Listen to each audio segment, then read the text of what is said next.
हम अंग्रेजों के जमाने के जेलर हैं। फिल्म शोले का ये डायलॉग आज भी याद किया जाता है। इस डायलॉग को मशहूर बनाने के पीछे असरानी का ही हाथ है।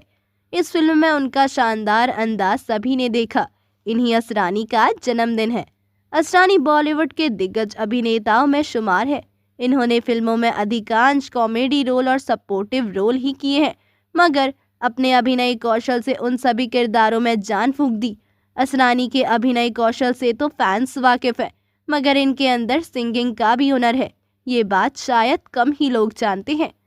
असरानी का जन्म 1 जनवरी 1940 को जयपुर में एक सिंधी परिवार में हुआ। इनका पूरा नाम गोवर्धन असरानी है, लेकिन इन्हें असरानी नाम से ही जाना जाता है।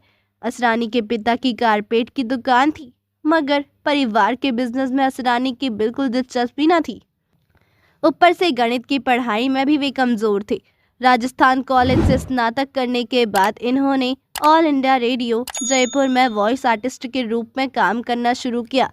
1964 में उन्होंने पुणे के film and television institute of India में दाखिला लिया और वहीं से अभिनय सीखा। बॉलीवुड के मशहूर एक्टर असरानी 60 से 80 के दशक की कई शानदार फिल्मों में काम किया है। असरानी उन चुनिंदा कलाकारों में से एक है जिन्हें पता था कि वो एक्टर ही बनेंगे। इसीलिए उन्होंने पुणे के फिल्म और टेलीविज़न इंस्टीट्यूट ऑफ इंडिया में एक्टिंग कोर्स किया। असरानी करीब 5 दशकों से दर्शकों का मनोरंजन कर रहे हैं। उन्हें हास्य के साथ साथ गंभीर और संजीदा रोल भी किए हैं।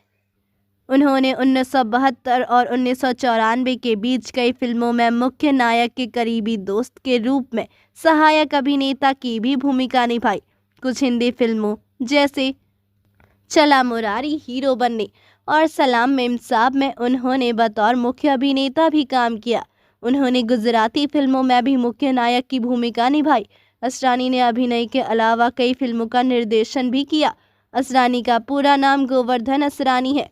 उन्होंने 350 से ज़्यादा हिंदी फिल्मों में अभिनय किया है। हालांकि उन्होंने इतनी हिंदी फिल्मों की शोले में जेलर के रूप में उनकी भूमिका को आज भी याद किया जाता है। उन्होंने राजेश खन्ना के साथ 25 फिल्मों में काम किया। असरानी का बॉलीवुड में सफ़र आसान नहीं था। आज वो जिस मुकाम पर है वहां पहुंचने के लिए उन्हें खूब संघर्ष सीखा है। साथ ही घर वालों से बगावत की वो अलग।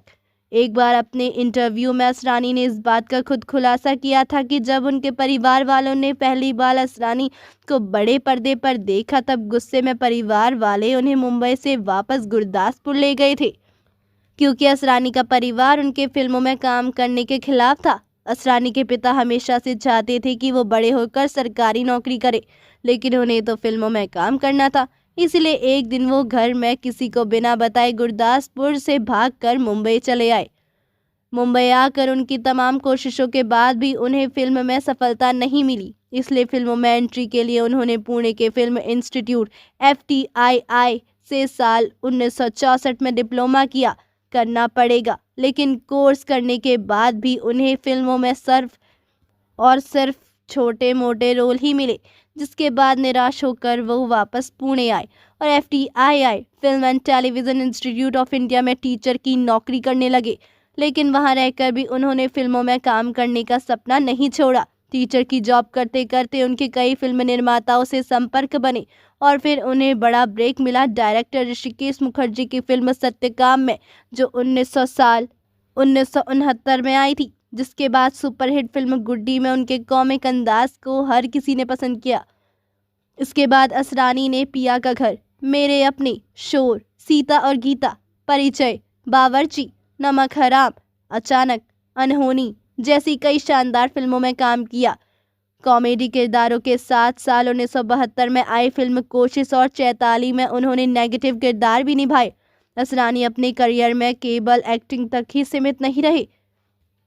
उन्होंने 1977 में चला मुरारी हीरो बनने नाम की सेमी बायोग्राफिकल फिल्म भी बनाई। इस फिल्म की कहानी उनके ही जीवन से इंस्पायर थी। हालांकि इस फिल्म को दर्शकों ने पसंद नहीं किया, लेकिन इसके बावजूद उन्होंने साल 1979 में सलाम मेम साहब, 1980 में हम नहीं सुधरेंगे, 1993 में दिल ही तो है और 1997 में उड़ान जैसी फिल्में बनाई। असरानी आज भी पुणे के फिल्म एंड टेलीविजन इंस्टीट्यूट में लोगों को एक्टिंग की ट्रेनिंग देते हैं। शोले में ऐसे बने थे अंग्रेजों के जमाने के जेलर। असरानी ने फिल्म शोले में अपनी चर्चित भूमिका अंग्रेजों के जमाने का जेलर के लिए बड़ी तैयारी की थी। उन्हें सलीम जावेद ने एक पुस्तक लाकर दी, वर्ल्ड वॉर सेकंड, जिसमें अडोल्फ हिटलर की तस्वीरें थी। उन्हें वैसा ही लुक बनाने के लिए कहा गया।